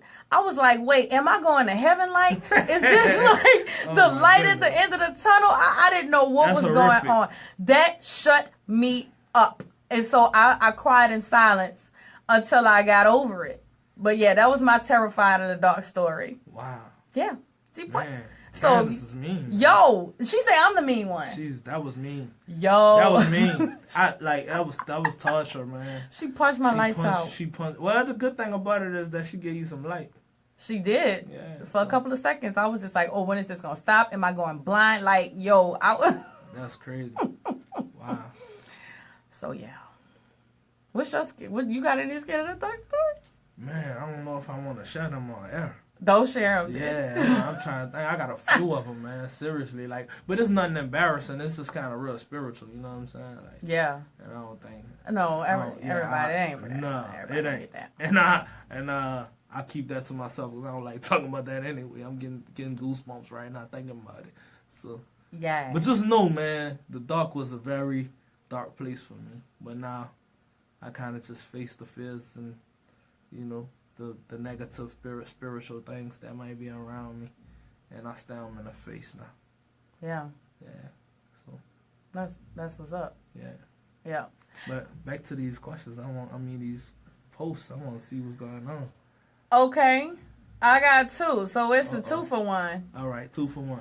All women are. Oh wait, let me tell you when they said it. So tell me the date. September 16th at 10:25 a.m. Yeah. All women are God's greatest gift of life. Yeah. Without y'all, life is non-existent. But you got to read the first one before you read that one first, because they tie in together. Wait. The one under that one. Read that This one. Okay. September 16th. Oh, this really is a 2. Yeah, it's a 2 for 1. At 9:11 a.m. Yeah. Light-skinned women. Not all, but most are the devil. This is not a debate. Trust me. Yeah, man. Yeah. Light-skinned women. So we're going to talk about light-skinned women. What's the problem? Well, really, opposites attract. And this was kind of more of an inside joke. Like, me and my homeboy Dale. Yeah, I've seen that before. This was an inside joke that kind of like people on Facebook kind of was rallying behind us doing this, so we just feed into the public sometimes. But really, I had a lot of light skinned girlfriends before this one. I mean, most of them, that's what they were. Not even black at all. I've been through my phases of different type of flavors, but I always know I married a chocolate woman, like personally, like off the record. But it just was like me playing into the light skinned women, like, yeah, don't call us that. We just joking around. But a lot of people started getting kind of offended by it, so I had to clear it up. And I had to come back and let them know, man, look, I don't care what color you are. I appreciate all y'all, because without y'all, it'd be no life. So thank y'all for being, I guess, the creator's creation. So I mean, I would be remiss. Yeah. Because I am, Yeah. a goddess. Yeah. And I would be remiss if I didn't say that, women, we are the portals of life. We're like the gatekeepers of life. Yep. We carry around in our wombs. Yeah. Or portals. Yeah. Shout out to the homie Jack. Shout out to my baby. Yeah. He got stung by a wasp today. Oh man. But he took it like a G. Yeah. Like they say he cried for like 30 seconds and then went back to playing. I know Jack was all right because I'm telling you, I went over to the house and Feed is like the grandmother of our family. Yeah. And I went over the house and he kind of was kicking it with my son. And my son is terrible. Yeah. So for them two to be kicking it, I'm like, all right, And my son don't really rock with everybody. For them two to vibe out, it blew my mind. I was like, poof. Really? Like, okay, this is my bad light skinned cousin. He's good. So he good. So, man. Yeah, shout out to Jack. He all right, man. I like Jack a lot. Shout out. I really do. I like his soul. He got a good spirit with him. Man, you can put that kid anywhere. Yeah. You can put him anywhere, and you can put him in any surrounding, and he gonna move. Like he just gonna move how he moves. That's what I got from him. Yeah. Like he has the ability to adapt. Yes. And he'll be fine. Yep. Like he gonna be one of those people that can do anything. Well, thank you. Yeah, he will be. I appreciate it. He really will be. I see it in him. He gonna do great things. Thank you. Yep. But that's what those two posts was about, man. Me heckling light skinned girls. And then I had to come back and clean it up. Cause Brittany came under the post. Shout out to Brit. Shout out to Brit. Brit was like, well, why you keep giving these light skinned women the power, like if they work more than dark skin. And I was like, yo, we just kidding. And you ain't seen my post when I said dark skinned women are angels and light skinned women are devils. So if anything, I'm giving y'all the power. But you see what you want to see. And she came under that. She kind of bashed me a little bit. A little bit? Yeah, she did. Until I had to tell her. She was like, oh, all right. Well, I'm sorry. So, it was cool. So after that one though, I stopped playing because too many people just. Our family is about their life. Yeah, they tripping. Yeah. So not I'm just saying people in general. I was like, yo, I'm gonna leave this one to my dude. Oh, he can have this one. MG. Yeah, I just vicariously live through him. But we are the givers and bringers of life. Oh, this is the last screenshot. Let's see what this one This say. is the last screenshot. Oh. Oh. On September 15th at 9:31 p.m., he said, I brought her ASS a bag and paid her phone service. Yeah, man. You gotta do that sometimes, man. You gotta go to the Louis store and drop a bag and buy a bag and, Nuggets. Make sure her phone on, man. Nuggets. If her phone ain't on, bro, how you gonna make sure she good? You can't check on that Little Caesars if you ain't got that phone. nuggets. You know, pay that phone bill, man. You know what I'm saying? Ain't nothing wrong with paying that phone bill. That give you the right to look through it. I don't give you the power to do that. I don't agree that you do with that, but you could tell her, hey, why you didn't answer that phone? I pay the bill. What's up? Like, give you leverage to be that cocky dude if you want to be. Well, you don't pay my phone. Yeah, I'll pay your phone bill. I just paid it. You know, I'm just giving you some game. She can't, you box her in like that. You feel me? So, like, you know what? I'm listening. Now I'm a little leery. What? Why you leery? Of letting anybody pay my phone bill. Exactly. That's what come with the territory. Like, You know? Man, I paid that bill, man. What's up? Answer that. I'll take the Louis bag, though. Cool. I'll take the bag. Get a bag. Boom. And the cash. Get the bag. You know what? I surprised my girl at her job. She's like, you know, she kind of was insinuating that I wasn't romantic enough before she left out of here. Excuse me. Surprised her at her job with the Louis joint when nobody knew what it was with the red trimming. Right? Boom. Went to her job, knocked on the door, dropped the bag off in the roses and walked off. That's just how I am. Like, here, walked off. I ain't even kiss her. You know what I'm saying? She's like, oh, what's this for? I'm like, because I love you. She's like, oh, thank you. I know she ain't like it, though. I don't know why she ain't like it, but I think I'm a little too extra with my style for her to pick out women stuff because she a little more subtle. So She's the red was, conservative. the red probably was a little too much for her. But I was just like, man, the red was flying to me. That mean you could wear red bottoms with that. You ain't even got to match. You just wear the red bottom heels. Hey. And the red in the bag or bring out the red in the shoes. But, you know, we dress differently, so I ain't the dude to be just, you know, kind of ask her what kind of bag she want before you do that, fellas. And I'm like highly inclined with fashion, and I still got it wrong. Let's talk about that, your love affair with fashion. Yeah, let's get into that. So what you got going on? I know the last time we talked, you said you had some things in development. So yeah, I did. I still working at the kinks with my merch. Big JayArson. I kind of like reinventing myself. You know what I'm saying? Like you always got to reinvent yourself in this game. I kind of set myself up for. A lot of artists don't look in the mirror and say this, but what if this music stuff don't work? Like, what will I be doing? So, you know, I just really full-fledged, like, really taking on, like, fashion. You know what I'm saying? Because I feel like that's my first love anyway. I love that before I love music. You know what I'm saying? Like, you know, I love fashion. Like, I really do. And it's just got to the point to where I'm probably able to crank out my own stuff. And my mom has a upholstery degree, and she don't use it. So, wait, what? Yeah. I didn't know that. See, look, I'm finding all kind of stuff. Like, don't tell her I told you that, please. I hope she's not listening. She'll be like, I didn't see her pop in. Yeah, but I'm just saying, like, you know, she got a upholstery degree and stuff like that, and I asked her to quit her job like twice before. I really did. I came to her, like, with a bag in my hand, like, quit your job. No, I'm not gonna quit my job. I'm like, why? Like, so you just need somebody to sew some clothes? I quit my job to sew clothes. I'm unable to do that. I don't know how to sew. Like, I'm unable to do that. I'm about to say I learned. I've invested. Yeah. What I was gonna do that with. Gotta make the moves. But I don't know, man. It's just like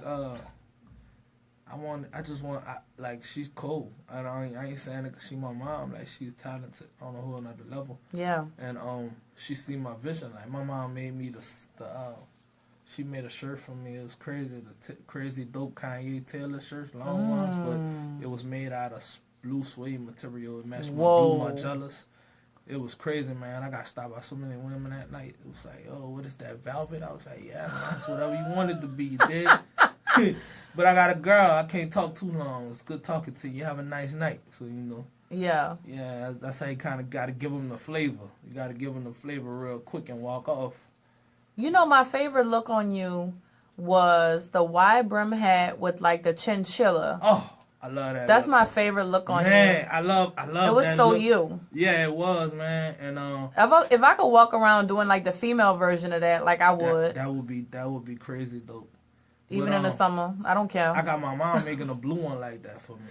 What? Yeah, to match some blue-red bottoms. You know what I'm saying? I was kind of like, just getting it together, man. My new videos going to be so crazy. They're going to be out of this world. Like, I mean, like, with the fashion, the things that I've been getting, like, personally, customly designed. Yeah. Like, things, the things that I will be wearing would be like that. You know what I'm saying? Like, what is that? But that's all ties into my clothing line that I'm gonna be doing.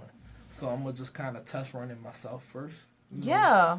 And then and then of course I got the big JayArson merch with the t-shirts, the face on it and stuff like that. I gotta get mine. You definitely do. And my shipment hasn't came in yet. My plan was to come here with the shirts, but I'm gonna be honest with you. Thought we was doing the show next week.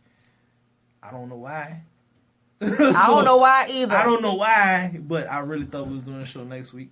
But I'm glad I came through. But my plan was to have your shirt when I pulled up. But my shipping doesn't come in until Wednesday, and I'll be in Houston, so I kind of was trying to line it up right. But I guess I had a little dyslexic reading your message. Yeah. Yeah, I did. Just a little bit.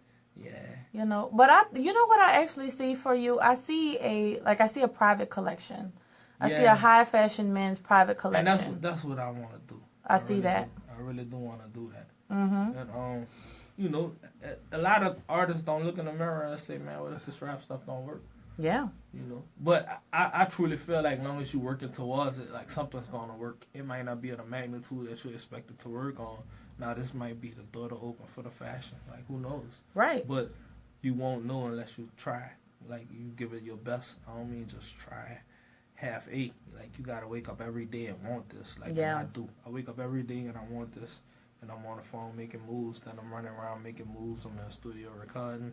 I'm getting ideas for fashion. Like, all this stuff gotta go hand in hand. Like, I'm a barber. Like, I do electrical work, but I really don't care for that because it's not in the field that I want to do. Like, it don't have nothing to do with fashion or music. So I'm a barber that kind of ties into fashion and music and appearance and stuff like that. Yeah. So all these different things got to tie into your life. That's what makes your life easier. Like, if you're a nurse, like, there's nothing wrong with taking a side job, being a nurse at a high school, something of that nature, that magnitude, or dealing with medicine and medical fields. Like, that type of stuff is logic. Like, it's not logic for you to be a nurse and then trying to be an artist at the same time because it's just too much to juggle. And I think a lot of people get lost in the sauce trying to do music and trying to work a full-time job that requires more than full-time. Mm-hmm. Because just music stuff is full-time. Like, it's not part-time. Yeah. Like, I don't part-time this stuff. Like, it's my first thing I do when, after I get my kids ready for school. I'm on it, listening to beats, emailing people, setting up shows, stuff like that. It's just constantly going. Yeah. So,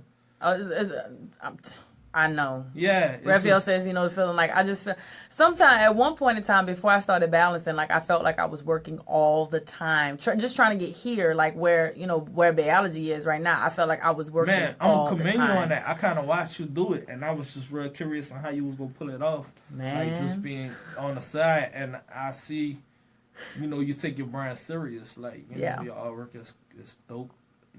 Thank you. Everything is intact and it's presented to where you can take it to anywhere. But at the end of the day, like I see it for you. Continue to prosper.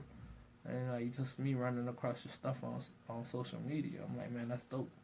Like that's real dope. You know what I'm saying? Shout out to her for figuring a way when nobody's gonna give you a way. You gotta take your way. You gotta create your lane. Yeah, you created it. You gotta create the wave. You know what exactly. I'm saying? And a lot of people get it misconstrued with, like, I don't know what's wrong with people. They think you gonna do a feature with me and you have my wave. That don't work like that. Right. Like you can't get a feature from Lil Wayne and think you gonna ride his wave off of his fans because you got a feature with him.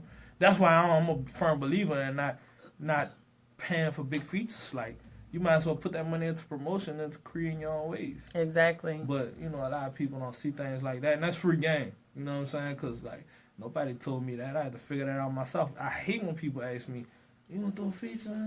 Why would I do that? Why would I take $20,000 and put it into another man's brand? Like, I don't understand that. Like, what's the logic in that? And I still got to push the record. That's crazy. Like, when I could just put 10 into me and put 10 into pushing the record.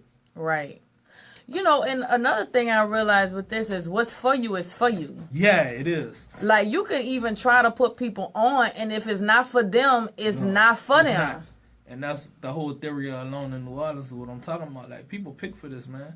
Like, and I know I'm just a person that's picked to do whatever I'm doing. Yeah. Like, you know, people pick for this. Like, you can't just run up and say, I want to do this. Like, you was picked to do Baeology. Like, yeah. You know how many people wanted to come get this slot for this radio slot? Yeah. Like, you know what I'm saying? And for you to just know what you want to do, it was for you to have this. Like, it's your time. Right. And a lot of people don't understand that thing about seasoning. Like, it just got to be your time, and you can't force this either. Right. Like, you know what I'm saying? Sometimes things don't go right. Like, things don't go right for me once a day.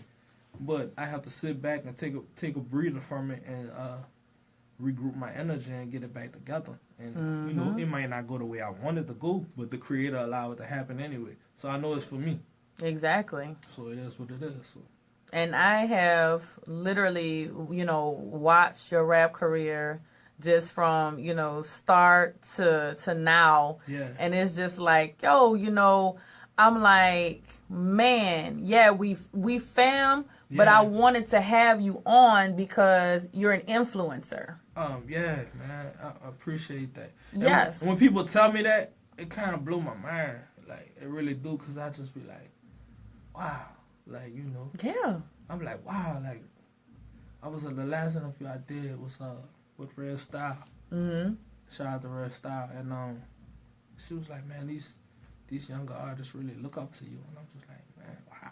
Like, wow. Yeah. To have that type of responsibility level. But my mom always told me that. She was just like, she was real hard on me, like, growing up. And about, like, my younger cousins looking up to me. And I said it in my music, like, I said my mama used to tell me, watch what I do and say, because your family members watching everything you do and say. I was young, I ain't really even peeped the paraphrase until I saw my family's copying everything I did and say. Yeah. And it still blew my mind to influence people on that level that I don't even personally know. Yeah. And I'm like, wow, like, you know. And I never forget one time I went to parade, the Lulin parade. The Lulin, shout out to St. Charles Parish. St. Charles Parish. I was at the Lulin parade, and I was like about 19. And Marlon, P. Duke, Marlon, PGM. He had to be Molly Montana. Yeah. I just gave his whole MO. The whole everything. Anyway, you know what I'm saying? Look, everybody in our family got nicknames, but I think but us. Yeah. Everybody got nicknames. Everybody got nicknames. But anyway, I was at the parade, and I used to wear these colorful high socks at the time. And I seen him with his socks pulled up high. And I was just like, wow. Like, you know what I'm saying? And he was real young at the time. Like, you know, he had to be about 11, a 12 or 13. And coming up, he was small. Yeah. Like, he was small. Like, he was smaller than us. Yeah. Like, yeah. And I seen him, and I was just like, it blew my mind, and I never forget that day. Like, the responsibility level that I hold to my people. Yeah. Like, I was just like, man, I should have just been a doctor. My whole family would have been doctors. Like, I just think about those type of things, and, you know, it weigh on me because everybody don't have the balance level that I have. Mm-hmm. So, you know, just to have that, just to have you tell me that, just reassuring what somebody else just told me, I'm like, wow. Like, I know you're not just telling me this because relatives or whatever. It's real, I watch. Spill. I'm like, wow, man. Like, you know, and I get aggravated because I see a lot of people copying a lot of things I do, and they don't acknowledge me and stuff like that. And I used to get aggravated. I'm going to say I used to get aggravated about that until I learned. Marley told me, man, when you're the best, people go do what the best do. Yeah. And I was just like, wow, like that makes sense. So I say all that to say I learn from everybody. Like, I learn from people younger than me, people older than me. I learn from the show. I just embrace life and, you know, just try to take all the things that come with it and learn from it. That's all you can do. Yep. So what you got coming up? I'm actually working on a project with my DJ called it Deposit. So it's not me. It's like it's all my music, but it's his record. Okay. And I just did like 2 videos that I haven't released yet. Yeah. Okay. So hopefully, you know, I'm just waiting. See, my thing right now is just releasing stuff. It has to be logic. It has to have the proper push behind it. Mm-hmm. So my thing right now, more than anything, I've just been focused on my brand.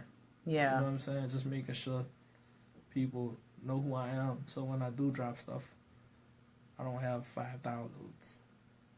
So I have 5,000 plus downloads the first day.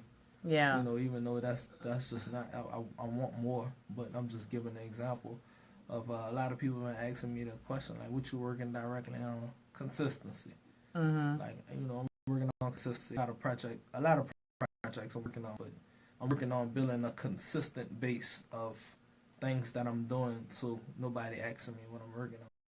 Yeah. So it's just a transition period that I've been going through with my own production, because I just want it to be beyond logic. So I'll be dropping a video pretty soon, next week or two. Maybe 3 videos. Like, that seems to always buy me time to do what exactly I want to do, and also fit into what I want to do. Like, so. Let me know so I can, Pump it out. Yeah, I definitely do that. I'll tag you. For sure. Everybody who comes through, you become a friend of Baeology. Like, you got lifetime supporters. We support your stuff. Yeah, I appreciate that, man. Shout out to Denzel. He been josing me. Shout out to Denzel. I know the Denzel. feeling. I don't know what they knew the feeling on. I think it was like a while back. Yeah, we was just josing. I know. Yeah, it's been love, man. I don't know if you got anything else for me, but once again, y'all can find me on social media at _JayArson. The real JayArson on Snapchat. Yeah. JayArson, iTunes, Spotify. Man, Spotify just verified me, man. I think iTunes next, so I'm excited about that. That's big, you know what I'm saying? And yeah, because you said you were listening to yourself on Apple, no? Yeah, I was. I mean, I listen to my music a lot of times just to, like, as a spectator. I mean, you're on Apple. Yeah, Apple. JayArson on Apple. Yeah. JayArson on iTunes. Yeah. JayArson on Google Play. Yeah. JayArson on, man, Google me, man. It's real. I'm serious. It's real, man. Google me, man. I did Google you today. Google me. It's real tough. Yeah, I think Google you to get that pic. I like that picture, by the way. Oh, man, thank you, man. Who did those? Who did that? I really like that visual. Oh, my goodness. I forgot the guy's name. You know what, my girl, she DM'd me one day and was like, my actual girl, she was like, yo, this dude's fire. Yeah. Mess with him. Yeah. And she don't even know, it's just fitting right on time with everything I was trying to do. Yeah. And I was just like, all right, whatever. You know what I'm saying? And then she asked me and I had it done. You know, I think the guy name on Instagram is at Merk, MERKED. Yeah. Guy from out of the Bay.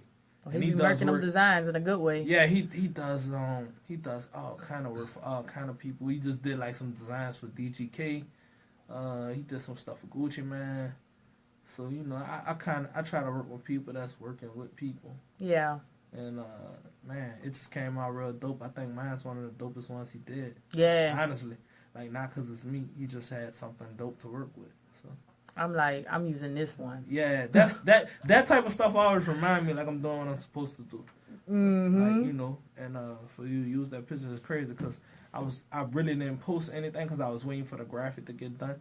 But I was just like, man, she got the picture. She did a great job of picking the right stuff.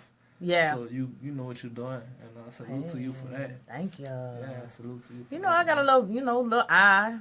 You know. Yeah, man, you do. You got a good eye for it. That's why you know how to do it. You know what I'm saying? I really was enjoying like watching you do the live segments, like when you do it like with the couples and stuff like that. That's pretty dope. Like the whole Baeology thing you was doing. I think you went live with it one time. Yeah, I know a couple of different places. Yeah, and that was dope. I was just like, man, if you know, I don't know how to tie my relationship and stuff like that because my girl's so secretive. But at the end of the day, I was just like, man, I really appreciate the artwork and what you're doing. You know what I'm saying? Because like, there's a lot of people that need help in their relationships, man, and you kind of like giving them free therapy. Like for real, you can really charge a lot of money for this stuff. Yeah. So man, y'all better thank Baeology, man. I'm about to. You thank them, and we gonna create a tip jar. You know what I'm saying? We gonna create an online tip jar. Yeah. We're not asking for no money. We asking to donate. Yes. Cause y'all know she help with y'all relationship, so don't be tight. You heard? Don't be tight. That's a great idea. It's a super idea. It's a super idea. It's real too. Online tip jar. Google What? it. Yeah, it's real. Hold up. That's for people that can't, like, when they doing their music stuff, they can't, they selling stuff and they don't want to take money. They'll take tips. So Okay. it's the same thing. You doing a radio show, Yeah. Tarzan, you don't want to take money, you take tips. Take tips. So yeah, like, man, you Give call y'all me them more. tips. Call me more, man. I got a whole lot of game. I'll get to you off air. Well, we need Just a on whole GP. meeting. Yeah, we do. Like, We need to just, set you up know, a play date with the boys. Yeah. Meeting. You know, we Yeah. can sit down and really, really talk. Yeah, We're gonna make it happen, man. definitely. Yeah. I don't know if I covered everything. You know what I'm saying? As far as on my end, man, it was a pleasure being here. Y'all made sure. I just got one question because Go you ahead. about to wrap it up, and we got 10 minutes. Oh, go ahead. Nah, I'm good. Let's go. What?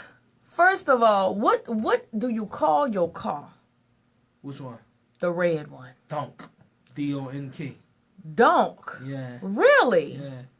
What is up with your love affair with this car? Man, we got You a lover, bruh.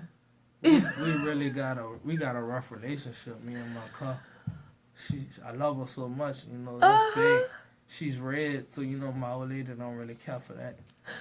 You know, I try to make it a three-way with him, and it didn't happen. I try to. She ride in the car? Yeah, she ain't have a good time that day. I never forget that day, man. Oh, that was a day. Yeah, it was a day. I was like, listen, man, I want to take you for a ride in my car. I don't want to ride in that car. I was like, man, come on, man, just take a ride with me. I just want to show you what I be doing when I be in it. Mm-hmm. She's like, I don't want to go in that car.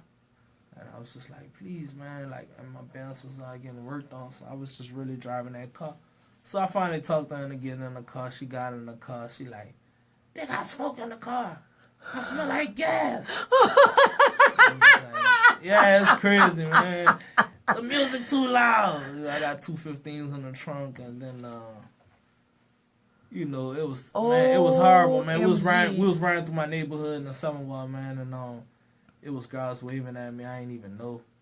And I was just waving back, and she was like, "Oh, that's what you do in the car. That's you what waving you at do girls in the the neighborhood." car. I'm like, "Nah, man, I'm just speaking." She spoke to me. I never even seen that girl before. Like, you know, You know she wasn't hearing that. it was horrible, man. It was like the attention alert was on steroids that day. Like, I get a lot of looks and waves in that car, but that day, Ooh, it was like old extra. white women, young white women, Latino women, black women, people I don't even know. It was horrible, and like that was it for her with that car. Like, she don't really She's care. never been in a car since? Never been in a car since. She like, I don't Wow. want to ride in that car.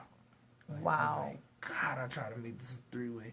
I try to make you love her as much as I love her, and I couldn't do it. That's why having more than one woman never work out for you, fool. You know what I'm saying? She even asked me to sell the car. She Like, asked you to sell the car? yeah, she asked me to sell the car before. I was like, nah, sell your leg. Like, nah.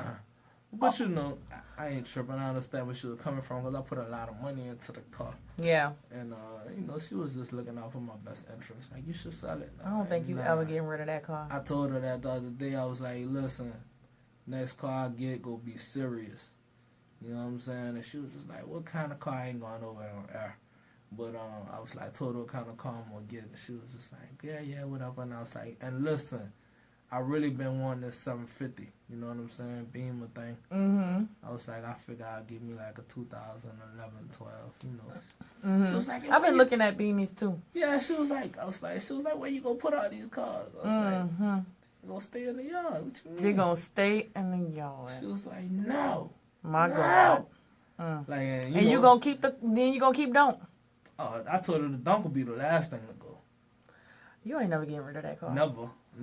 That You'll car, probably make a monument out of that car before you get rid of it. Yeah, that car got a lot of sentimental values. Like, it's crazy because I recently owned the first car I ever bought in my own name.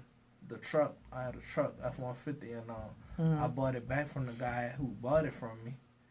And she was Really? like, yeah, she was like, what about that truck? I was just like, that truck not going nowhere either.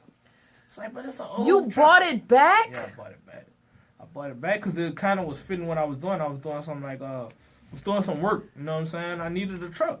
And I was like, He sold it to sold you. it to me. He can't, like, he got a little older. He can't drive Like he used to. So I was Oh. just like, man, he asked me if I knew somebody wanted to buy it. I did, but then I just bought it myself because they was play pimping. And I Well, do this for real, so I got to call back. And, you know. sometimes you gotta buy your truck back. Yes, basically, you never know what life is gonna bring you sometimes. You know what I'm saying?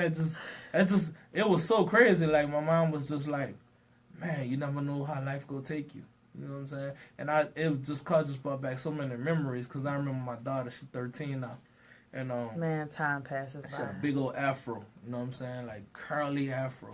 Mm-hmm. She black Hispanic kid, so her hair is real like texture. It's funny, wavy, curly.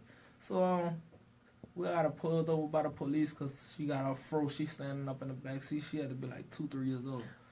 And, Why the baby wasn't in the car seat? Man, because she don't listen.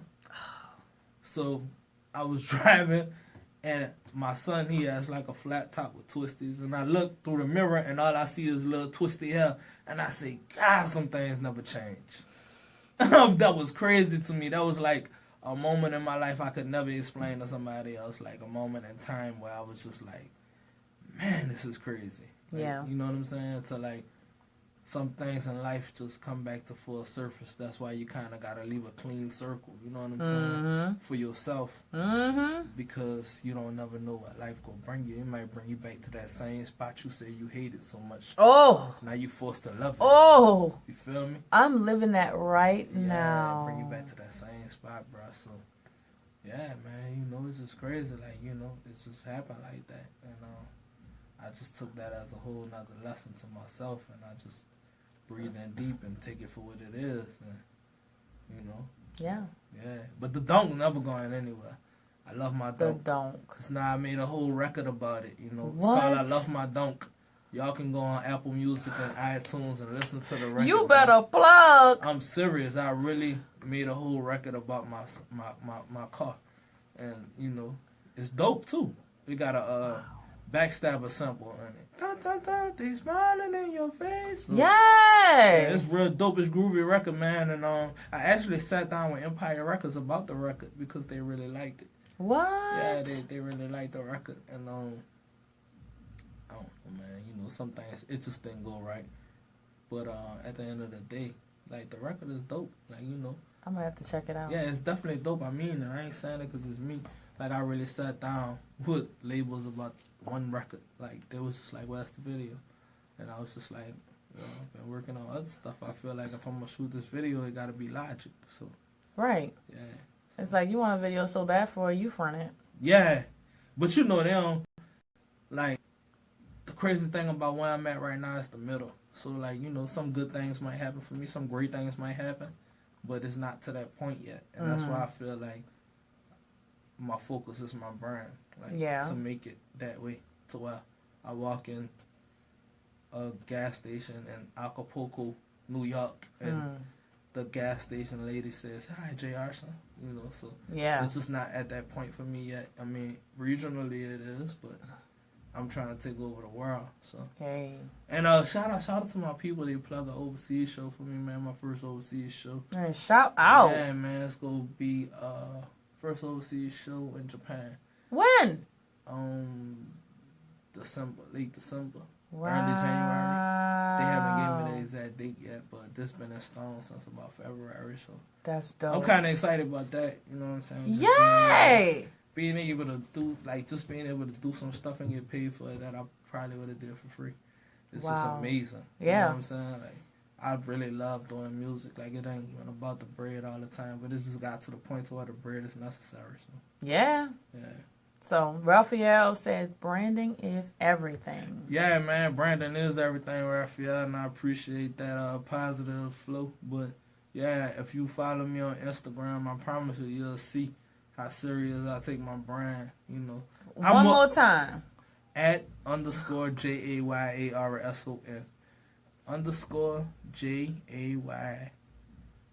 _JayArson. Man, I had a brain fart. I had you though. Yeah, you did. I appreciate that. So, yeah, man, it is a blessing to get paid to do some stuff that you love doing, man. I told my people that yesterday, the other tap, man. I said, man, he posted a picture of him doing some artwork, and I said, man, do what you love doing, You know, we're right there in your life. But me and him have those conversations off the record. Like, that's somebody like I talk to, you know, regularly about life, period. And we kind of on the same playing field. He understands me because he's someone that's self-made. And, you know, let me clear the self-made thing up. Because nobody's really self-made. It's people that help you in position that really, everybody needs help. But, I mean, like, he babied his own brand. Yeah. Like, that's what I mean by self-made. Shout out to all And the he's people. living off of it, like He's living 100%. off it. Yeah. Shout out to all the people that helped me create Big JayArson and JayArson and PGM. Like, you know, y'all never be forget, especially King Marco. But at the end of the day, like, you know, I make my own decisions to do what I feel is right or wrong for me. And that's what I mean by self-made with my brand. So, Yeah. And it is 8 o'clock. boom! We're going to go ahead Boom. and we're going to wrap this thing up. It's been love, man. It's been love. It's been love. I want to thank each and every one of you for listening, watching, following, participating, all of that good stuff. You can catch me every Wednesday at 1600 Basin Street at the Well, and from 6 to 8, and at 14 Parishes at 1638. 14 parishes, 6 to 8, catch Baeology. And we on my Instagram. Yay. Yeah. A real life study of love and relationships. This has been Baeology Radio. Take these nuggets tonight for real. Let them sit in your spirit. Don't forget to be kind to one another. Be kind. Until next time, I love you, babes. Be good. Bye-bye.